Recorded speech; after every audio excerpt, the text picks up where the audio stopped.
Cody Hooper back in the freaking bean right here. Okay, restart. I mean, back in the bean. What does that mean, I brother? don't know. I What does don't that know. mean? I don't Cody know. Hooper back on the show. The bets. It's self-titled. It's a title that I'm working through. I don't know if you caught that, but I did title it The Bets. I feel like it's all right. How do you feel about that title right Hey, there? I don't hate it. It's your show. We're rolling with it. We talk about bets. We break down fights. I love it. That's what we're here to do.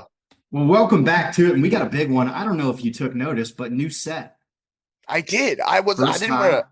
I didn't. I wasn't 1,000% sure, and I was like, "What if I'm an idiot?" And he's always had that. But I did see like the nice little background. It looks good. Come on. I got a new apartment, it's a new place. I threw this up in the background. I mean, what a touch. What a smooth touch right there, isn't it? Oh, the devil's in the details. The devil's in the This details. this is just me hyping myself up because I'm self-conscious about the entire thing. The lighting's weird. I have a big window right here that's shining onto my face. We're working through the kinks on this side, but what we're not doing is struggling to figure out what the bets are this weekend. UFC 313, a massive one. And I got a text from you earlier this week, like I got some intel. I got some stuff on Alex Pereira. I got some stuff on Magomed Ankalaev. We've got to talk. So, of course, you're back on the show this weekend, and let's freaking get into it, eh? Yeah, I'm excited. I'm excited to hear your thoughts, and I definitely have a few things on the main event. First thing about this card, and I was just looking through the betting lines. I feel like there's some money to be made. There's a lot of sneaky underdogs. The main events, obviously, Alex Pereira being an underdog is always, you know, kind of makes my eyes perk up a touch. Justin Gaethje, an underdog. Jalen Turner, an underdog. All sorts of underdogs on this card. But of course, the main event, the one that we got to talk about is we've got Alex Pereira, Alex Poetan Pereira, the man himself, going into his first match at light heavyweight with what some would consider, even if, maybe not necessarily his fighting style backs it up, his toughest opponent, a Dagestani wrestler. He's got the beard, he's got no mustache. It's the midst of Ramadan. How do you feel about Magomed Ankalaev and Alex Pereira this week? Yeah, I absolutely love this fight. This is, in my opinion, Alex's toughest matchup stylistically. A little nugget that I did have and I texted you about is the one time Alex has fought a true wrestler in 2015 in the Jungle Fight Championships. Guy's name's Quimmel Otani. He was choked out in the very first round. That was in 2015 in the JFL. I do think this is going to be a very, very difficult fight for Alex Pereira. So you're calling submission. I listen. I'm gonna keep my cards a little bit close to my vest at first. I mean, I 2015, let's start there. You're talking about Alex Pereira in 2015, just entering the scene. He's been working with Glover Teixeira. You don't think he's made any sort of strides that are going to allow him to fend off Magomed Ankalaev in this fight? I'm I not do saying think it's impossible. he's made large strides. I also do think Glover Teixeira is 78 years old. He's not a Dagestani wrestler. He's not a combat sambo world champion. And Glover Teixeira is not near as big as Magomed Ankalaev. I was kind of looking forward to this because I kind of I mean I feel like you haven't set it out right. You're again holding the cards close to your chest, but I feel like I know which way you're leaning on this fight. And I want to ask you a question off the top. Hmm. As you've got a good wrestling background and you watch the UFC from the standing position, what would you say Alex Pereira could do in order to fend off Magomed Ankalaev if he does take the wrestling route, which we kind of assume, even if he says, I'm going to stand and bang with the guy, everybody knows that that's a bad idea. It's Hmm. smarter for him to take the wrestling route. What do you think Alex Pereira can do to kind of fend that off just from the standing position? Yeah, so it does limit a lot of Alex's tools. Alex loves to use kicks to kind of gauge his distance. He's an amazing level kickboxer. You can't just be throwing kicks at wrestlers. It's give me that leg. Thank you very much. The round is over. You're not going anywhere. Yeah. So it's going to take that a huge tool out of his bag unless he wants to go low level stuff, which Magomed can be taken advantage. We saw taken advantage of in the low leg situation. We saw that with the Jan Blachowicz fight. But as far as head kicks and things like that, kicks anything above the knee. That's completely out of his bag. He's got to gauge distance really well, stay in the middle of the octagon, and say a prayer. It's Ramadan. Shoot up some prayers, dog, because Magomed's coming and he's shooting after those legs.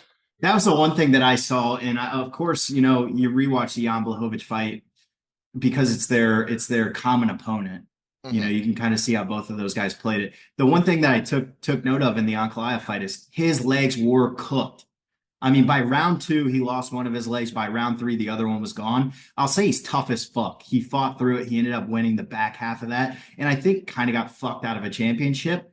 But if there's anything that Alex Pereira does better than just about anybody in the world, it's chop your legs. We saw it in the Israel Adesanya fight. We even saw it in his fight with Jan Blachowicz. He's got such a sneaky calf kick that just comes out, and I feel like he's going to be able to use that again.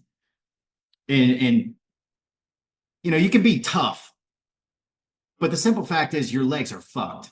Yeah. I mean, and again, Magomed was very tough, fought through it, ended up getting Jan down to the ground and did a great job winning those last two rounds, but his legs were fucking cooked.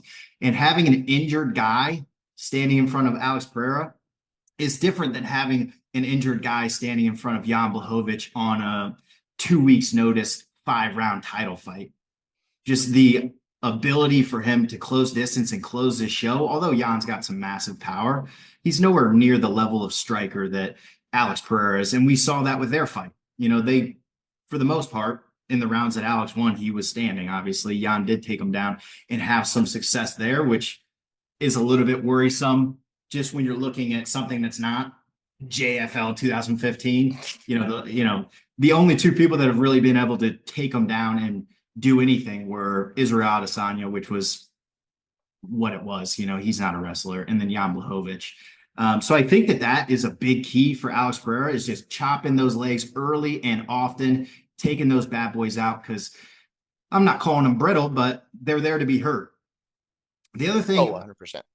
The other thing that I noticed is, like, Magomed in the Jan Blachowicz fight was fighting a lot off of his front foot. I think Alex, if he's able to put the pressure on, which he likes to do, be the forward man, it's another way that he can kind of stifle that. I don't know how true it is. I'm sure it's at least somewhat true. They always say it's harder to wrestle off your back foot. Do you see that playing a factor? I mean, if Pereira's going to be coming in, full speed, just putting on the pressure, he's going to be setting up momentum to be taken down potentially more easily. It's all going to depend on the aspect of, does Magomed feel comfortable getting the open space takedowns?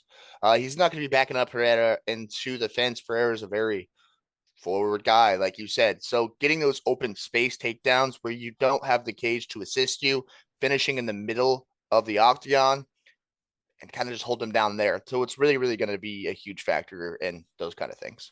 You see the change in, I don't know, maybe it's just me and just feelings toward this fight. I feel like Alex Pereira is the baby face of the UFC, right? Mm-hmm. But Magomed Ankalaev, you feel like he's just been dogged down by the UFC. He got the split draw, that hurt a lot. And just watching him walk out the cage, you could just feel how crushed his dreams were. He's finally getting his second chance after, going on a 13 fight win streak.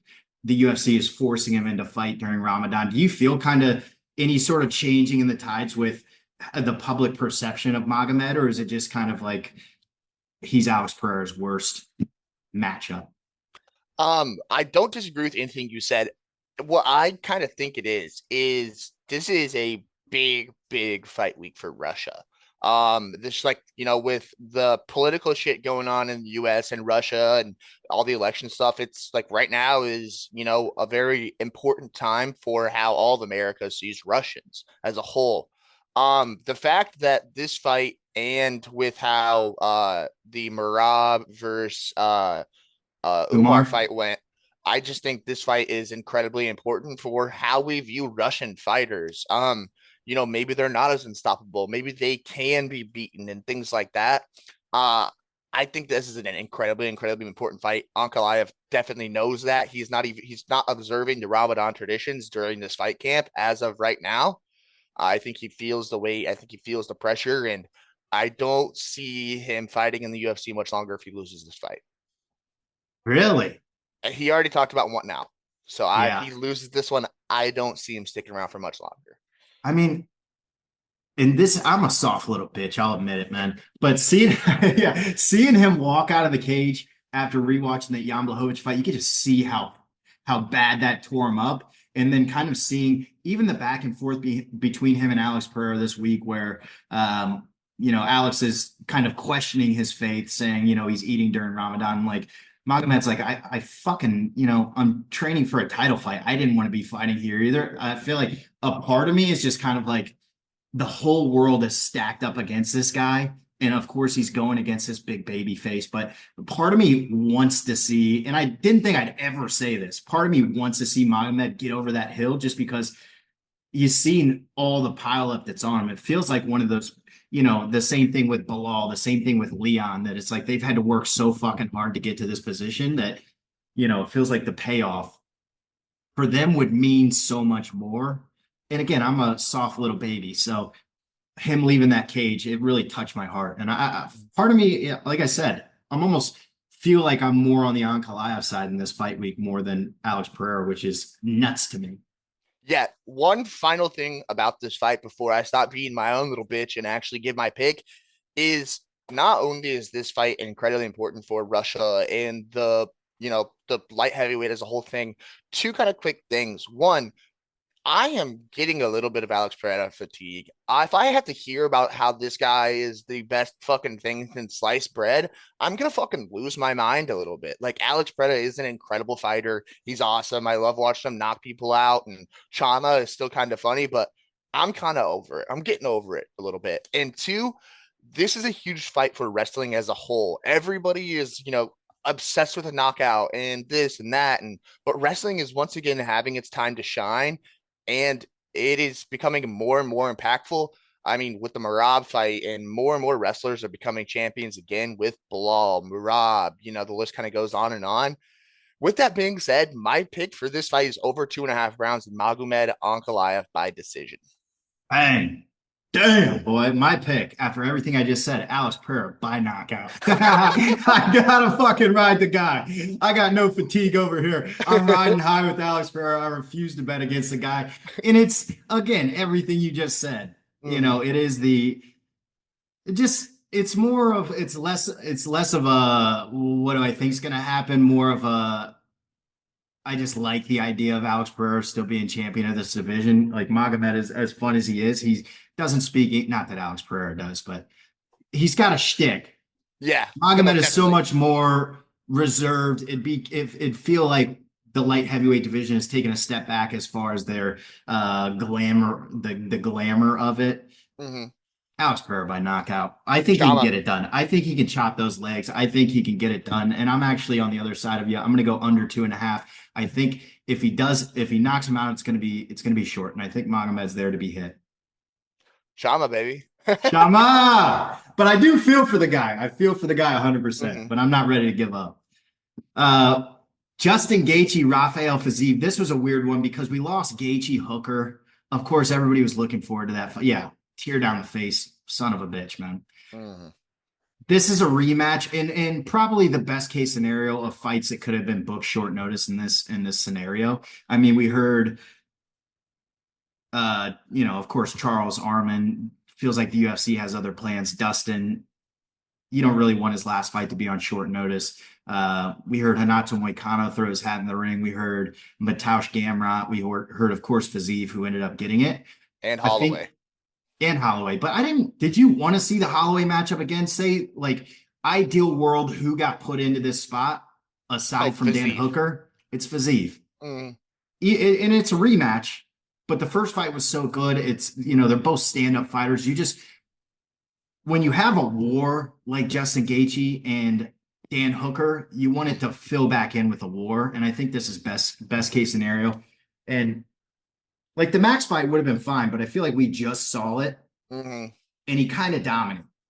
Yeah. Not that I think Gaethje couldn't perform better and it could go different. I think 100% it could, but because Fiziev has been out for so long, I feel like it's almost like distance makes the heart grow fonder. Like I have this picture of Fiziev Bars, in my head. bars. Sorry, I go ahead. have, I have this picture of Fiziev in my head. Like, I just loved him so much on the rise. He's so fun. He's so active. He's got nasty kicks. And this is a rematch. We saw the first fight. It was close and it was fucking good. I'm happy that it's being made. How do you see this one playing out? Yeah, I love the fight too. Of the war of the nose jobs. Who got the better nose job? Yeah. With all of like, I just once again another guy who I feel like the weight of the world is on, Justin Gaethje right now. He hinted at his kind of retirement a little bit a year or so ago, and I think this is a very, very heavy fight, and a win here would get him right back on track and to where people can't really say no to fight Justin Gaethje. Um, a couple quick things. One, nobody is ever the same after they fight Justin Gaethje. It shows, Dustin Poirier right after he fought Justin Gaethje, kind of looked incredibly chinny. Got knocked down a few times in that first round. In his next fight, Max Holloway gets knocked out. Who did Dustin fight after Gaethje? He got French knocked out guy. versus Gaethje and then fought Benoit. You're right. Yeah, Benoit Saint Denis got knocked down twice in that first round. But then he Um, fucking knocked him out and then went to have a war with Islam. I don't know if I oh, for necessarily sure. say he's Well, looked bad since. I know I wouldn't say he's looked bad. I would say he's definitely looked different. I mean, old Dustin Poirier isn't getting knocked down, twice in the first round. I mean, he got his head kicked off. He Yeah. did. He did. And then, Max Holloway never got knocked down before, fights Justin Gaethje, goes to war with Justin Gaethje, and then gets knocked out for the first time in his career. I mean, the list goes on. Once you fight Justin Gaethje, you're never the same again. Anytime I can get plus money on Justin Gaethje, give it to me every single time. I love the under of 2.5 rounds at plus 140. Give me both those picks. Thank you for the money DraftKings Sportsbook. It's kind of how I feel about it. You said under? Yeah, under 2.5 rounds. So you're thinking we're getting a knockout this time. Yes, sir. I'm with you on at least the plus money. I like Justin. I mean, we've seen it once. He won the first one. It was a close fight, but I thought he kind of took over in the second half of the fight. I think once he gets inside of the pocket of Fiziev, kind of gets past those kicks, he kind of took over. He's going to get hit a few times. Oh, 100%. 100%. And to be fair, he did just speaking of people just getting knocked out like Dustin Poirier, he just got knocked out. Last fight, he was face down on the mat, had to be woken up. That being said, we also have Rafel Fiziev coming off of injury hasn't fought in a year and a half, 2 years, and he's facing Justin Gaethje. Mm-hmm. Hasn't won in a lot longer than that. Yeah, and he's the favorite. Yeah, I mean, the Mataush fight was very short, but yeah, very true. I think the odds are weird here. I think you go Justin Gaethje plus money anytime you see it, just because there's always that. I mean, he's Justin fucking Gaethje. The only people he's losing to are the best. Yeah, your favorite fighter's favorite fighter. Exactly. Now we get into Jalen Turner, Inacio Bahamondes. How much you know about this Inacio Bahamondes guy? And how do you see this fight playing out? We got two guys that I cannot believe are making 155. Right, 163, 164, and they're making 155 pounds. How the fuck is that possible, first of all? But big step up for Inacio Bahamondes. He's not fought anybody in the top 15. Nonetheless, Jalen Turner, who I think outside of a couple mistakes could be quite literally top 5 in this division. I mean, this is a guy that didn't follow up on punches after knocking down Renato Moicano, ended up losing that fight. This is a guy that had a split decision against Dan Hooker, who I think is 6 right now. Head kicked him square in the side of the dome and then kind of gassed out. I mean, Jalen Turner is, in my eyes at least, tough freaking business and one of the best at 155. You got a young gun coming out of Chicago. Not coming out of. I think he's Puerto Rican. I think he's Venezuelan. Puerto Rican? Pretty sure he's Puerto Rican. I could be wrong. Somewhere down there, somewhere south. Shout out Puerto Rico and Venezuela. Yeah, it could be neither of them too. Chile. But Chile, same thing. He's real south. Yeah. Depending on where you're at in Chile, I guess that's, doesn't fucking matter. Ignacio Bahamondes, he fights out of Chicago. How do you see this fight playing out? We got Jalen Turner plus 110, Ignacio Bahamondes minus 130. Yeah, I absolutely love this fight. I mean, these guys are there to chuck them. Once again, I have no idea how these giant fucks are making 155. It doesn't make any sense to me at Impossible. all. Impossible. I don't get it. I do know typically Jalen struggles with the weight a little bit more, or he shows it a little bit. He Going missed back, weight in his last fight. yeah, he's missed weight at least once, if not twice. Anyway, Ignacio, a young kid, the dude's like not quite freshly 27. I think his birthday is in the fall. But 27 years old. Jalen's just about to turn 30. Usually, once you get to that 30 kind of age, you start to slow down a little bit. A big thing for me in this fight is going to be Jalen Turner's gas tank and his chin. Jalen Turner, notorious for gassing and losing fights, was absolutely dominating that Dan Hooker fight and then just ran out of gas. Ignacio has huge power, not that Jalen Turner doesn't. I don't see this one going the distance. I don't see it. I have the over 1.5 rounds. I think it's going to be a late finish. And I currently have Ignacio plus 240 by KO TKO. Damn, boy. This is like the first time we've been on like opposite sides. I mean, I'm Alex Pereira, I'm Jalen Turner, you're Magomed, I'm Ignacio, or you're Magomed Ignacio. Wild, brother. I I know. mean, and Go you've ahead. been better than me, so I don't feel great about my pick. Sorry, I just paused the recording. But you've been better. You've been better with picks than me, but I'm sticking to my guns here. I mean, I got to. I got to.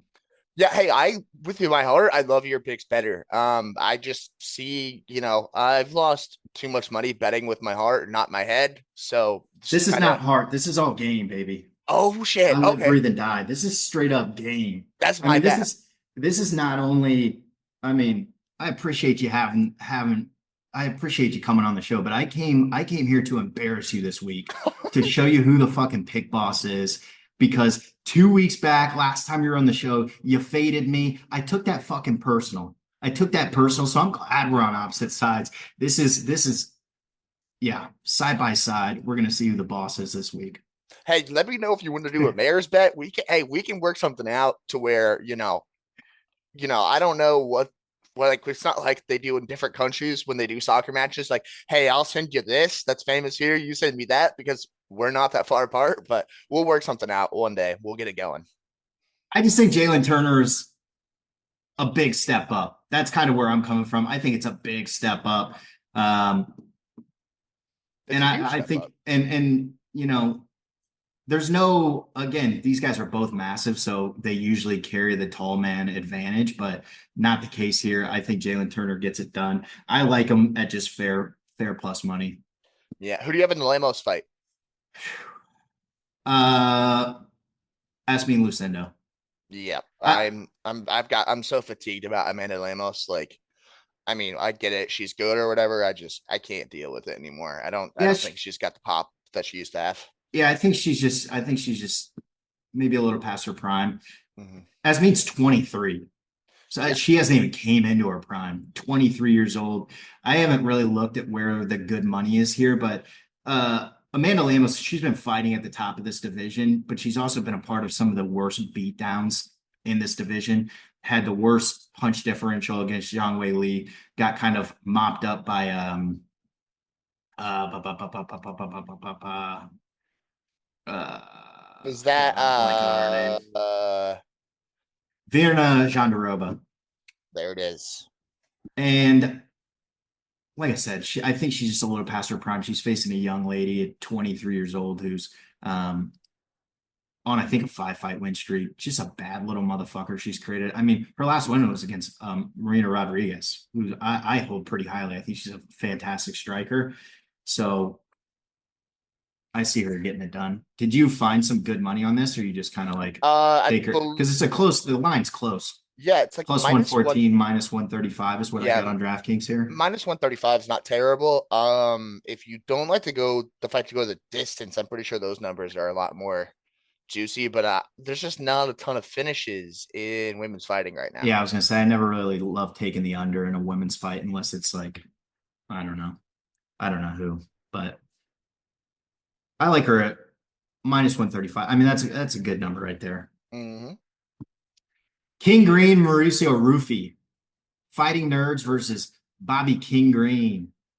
plus 350, minus 455. This is by far the biggest spread on the main card.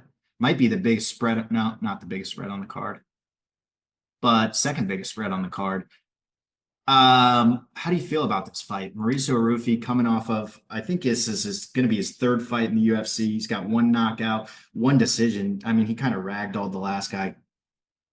Just had a big head, tough motherfucker. Couldn't put him out. Kind of gassed out. King Green, of course, a veteran of the sport, fought a lot of the best. Islam Makhachev, all sorts of guys.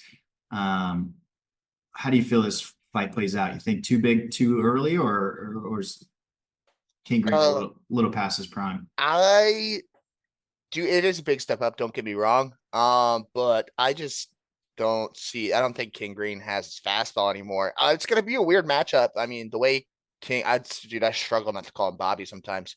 The way King Green, kind of fights, hands down, head movement thing is gonna be a little bit strange for the young guy, I think. But I just don't, when you get knocked out so many times or, you kind of get beat up, your head starts moving a little bit slower. So it becomes a little bit easier to hit. I don't see Bobby really I really finishing don't love round this three. matchup.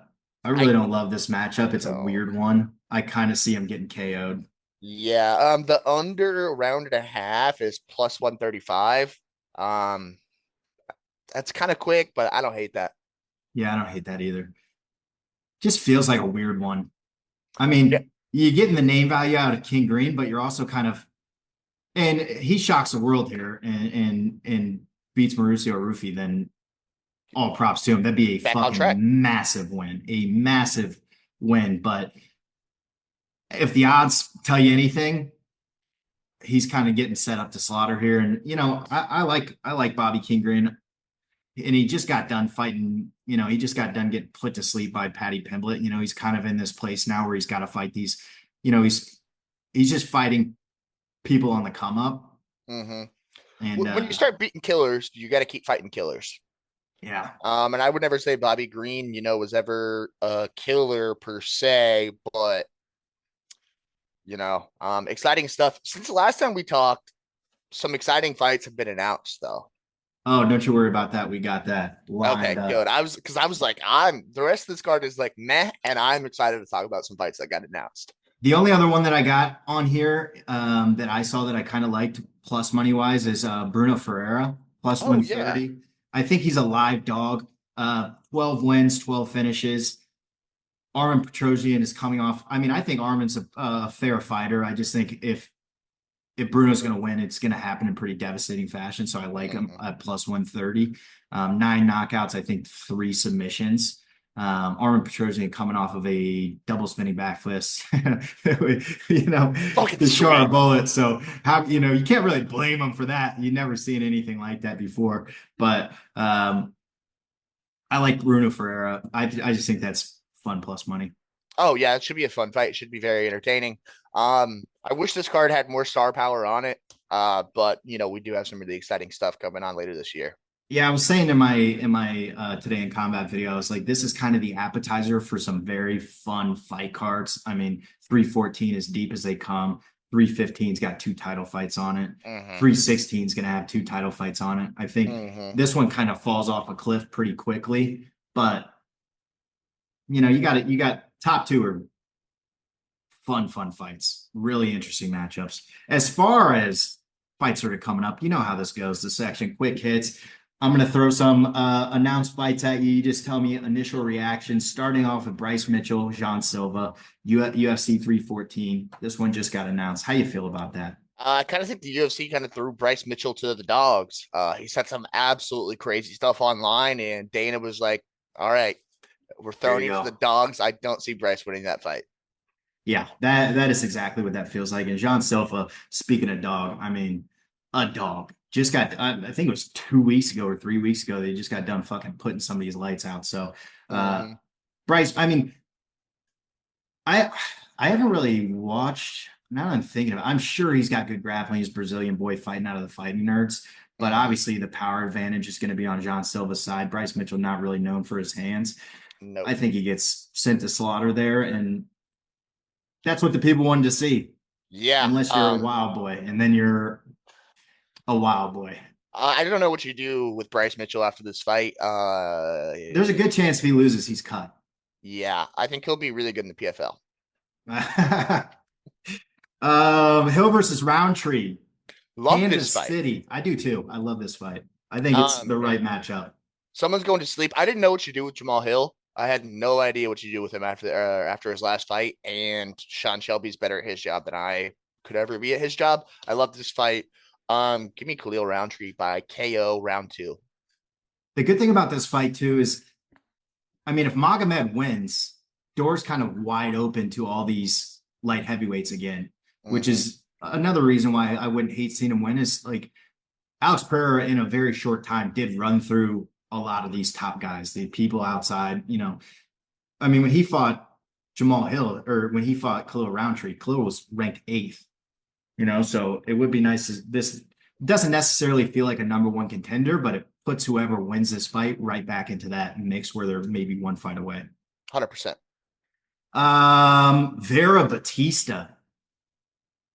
Cheeto Vera versus Mario Batista. Are you on the Mario Batista hate train? I want to be, but dude, like the dude fights his ass off. I am really, really low on Cheeto. I don't like the way he fights. Give me Batista by decision. I just think Cheeto's so fucking cool. Like He's I really don't think cool, but I don't love his fighting style either, but he's just a fucking cool guy.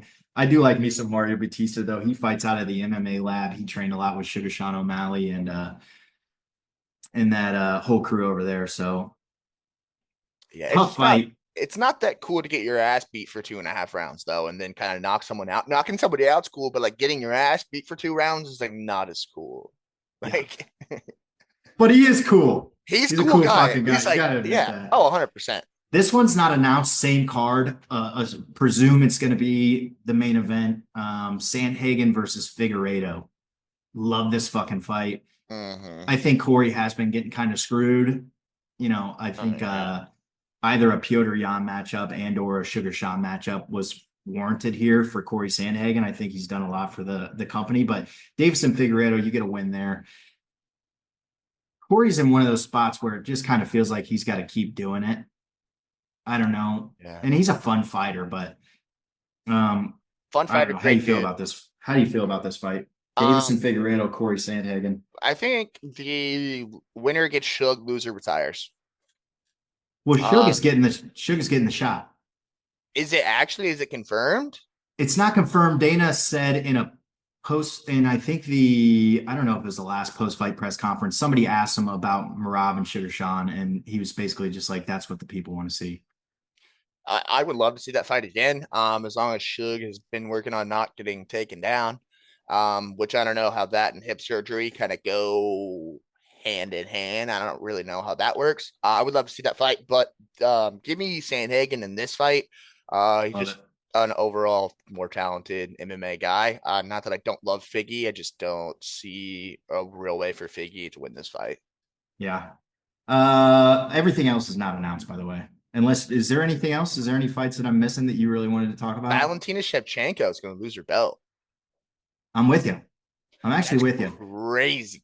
I feel like that's new since the last time we talked? Yeah, that got Huh. announced like that was We got were announced. probably talking about Whaley and Shevchenko Shevchenko. last time, That's probably. yeah, that's what we were talking about. And then right after we got done, like I was laying in bed and it was just like that We game. haven't talked about any of the fucking fights, huh? No, we haven't. That's why I Oh, was like, I'm running you through bullshit. I'm running I you was through like, what are we certified doing? bullshit. What are we doing? Okay. Well, Patty Pimblett, Michael Chandler, let's fucking talk about it. What are we That's an talking about? I don't know. I was confused. I love that I'm over fight. here going through Vera Batista like it fucking matters. That's I love that fight so much. I love Michael Chandler, Patty Pimblett. He's a scouser. He doesn't fucking get knocked out. Yeah. I love that fight. I think Patty gets it done. By that fight's 3 rounds. Yeah, 3 round decision. No, that I fight like is 5 rounds, isn't it? 5 rounds. Yeah, 5 rounds. Uh, Wow. yeah, I think that's a decision. Give me Patty Pimblett. The 3 to 5 didn't matter. No, it doesn't. I think he wins 3 rounds and loses 2 rounds. So yeah. Cool. Now I'm just going off the top of the dome. Diego Lopez, we gotta work quick here. Diego Lopez, Alexander Volkanovski. Does he get the belt back? No, Diego Lopez becomes champ. Volk should probably hang him up. Very sad, but Diego Lopez is the future face of the UFC. Yeah, he's got the momentum right now.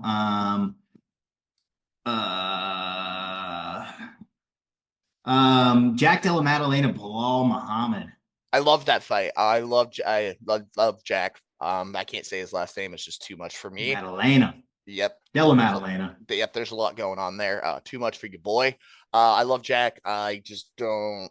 Bilal's just too dominant, man. Bilal's gonna be champ for probably 3 years, just I don't taking people know. The down, beating welterweights them are up. hot, brother.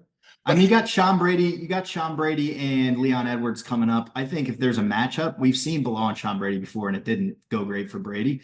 But he's gonna have some wrestlers come to him. But you also got some people with some real fucking heavy hands coming at him. Carlos Prates, Michael Morales are both fighting coming up soon. We still got Ian Gary. We still got Shavkat. I mean, this division is talent fucking stacked. You think Bilal wades through that entire storm? If he does, speaking of faces of the UFC, you're gonna remember the name. If he can get through this welterweight fucking wave that's coming, be very impressive. yeah, I just don't see nobody is as talented on the ground as him, and everybody sleeps on his hands. I mean, he knocked down Sean Brady. Did he end up finishing that fight? He finished. That was like his one finish, Sean Brady. Yeah, people sleep on his hands. I don't see a world in which, unless Bilal loses his other eye, and in a world where he could really lose any of those guys, it would have to be an. Shavkat, I don't see Shavkat being able to take him down or stop his the luster takedowns. came off him a little bit in that last fight. I think Yeah, pre last fight, I think Shavkat was the pretty handy favorite. I think Bilal took that over. yeah. What else got The announced? Carlos Prates fight is really, really exciting, and I Jeff love Neal. Carlos Prates. I love me some Carlos Prates too. That's a fun one. The dude fights like Um, he's fighting in somebody's backyard. I love it. Chucks. That dude freaking chucks and puts guys to sleep. You gotta love that. The Leon Edwards Sean Brady fight. You think Leon can? Leon did say this was a number one contender fight. He said whoever It wins this is. gets next shot, which I don't necessarily believe actually because Shavkat didn't fight because of injury. You still feel like he's first in queue. Yeah, So I I don't mean, know how much I believe that this is actually a number one contender fight, but who's to I say? kind of just thought like that fight is pretty much like Bilal Shavkat in my mind, just like already made, and it's happening in like December or whatever. Like that fight's or whenever it could happen, that fight's already made to me. So Yeah, like the next up behind this one's Shavkat. after that. Hmm. Cool. We got less than a minute. I can't believe I wasted our time talking about fucking Des Moines, Iowa, but I fucking appreciate you, brother. Thanks for coming on again, anytime, any place, anywhere. You're the fucking As best. always. Hey, you're the fucking best. I'll talk to you soon. Peace. Peace.